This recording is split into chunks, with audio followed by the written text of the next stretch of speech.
হলো ড্যাডি আর এই দুইটা হলো ড্যাডির ড্যাডি। আসসালামু আলাইকুম এভরিওয়ান। হঠাৎ করে রাত 10টার পরে একদিন জমিয়তের বিয়ে ঠিক হয়ে গেল, যার কারণে আমি, সাখাওয়াত ভাই, ফয়সাল এবং হুজাইফা একত্রিত হইলাম কিছু বাজার করতে। সর্বপ্রথম মুরগির শোরুমে গিয়ে সেখান থেকে কিছু গরুর চামড়া অর্ডার করলাম। বিয়ে হলো জমিয়তে উলামায়ে ইসলাম বাংলাদেশের, কিন্তু এই বিষয়টি নিয়ে সাখাওয়াত ভাইকে অনেক বেশি চিন্তিত দেখতে পেলাম। আর যেহেতু বিয়ের বাজার করতে আসছে, এই কারণে দেখেন না ফয়সালও খুব খুশি। যেহেতু আমাদের এই বিয়ের অনুষ্ঠানে বিরিয়ানি রান্না হবে, এই কারণে আমরা কসমেটিক্সের দোকান থেকে কিছু সামগ্রী এবং ব্রাজিলের জার্সির কালার কিছু সামুদ্রিক শুটকি মাছ হাতাহাতি করলাম। আর নিউ মার্কেটের জুয়েলার্সের দোকান থেকে কিছু স্বর্ণ, রৌপ্য এবং প্রয়োজনীয় অলংকার সংগ্রহ করে নিলাম। আমরা টাকা পয়সার দিক দিয়ে গরিব হলেও আমাদের মনের দিক দিয়ে আমরা অনেক ধনী, এই কারণে ডায়মন্ডের একটি টুকরাও নিয়ে নিলাম, যেটা থেকে ফয়সাল অনেক খুশি হইলো। ভাই এখন বাজে রাত 1টার কাছাকাছি মোটামুটি। চিল্লা আরো চিল্লা জোরে।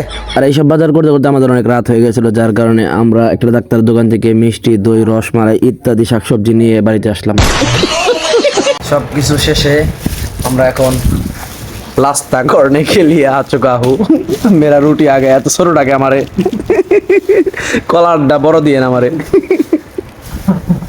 পয়সা অনেক বেশি লোভী, সারাই কলা সারাই রুটি খাওয়া শুরু করছে। দেখি পয়সালে কলাটা কেমন দেখি। 2 কলা এক জায়গায় ধরো। মৌলানা সাহেব হুজাইফার কলা পচা ধরছে, ঠিক আছে? বিয়াটা সঠিক সময় না করলে মেরা কলা বহুত বড়া।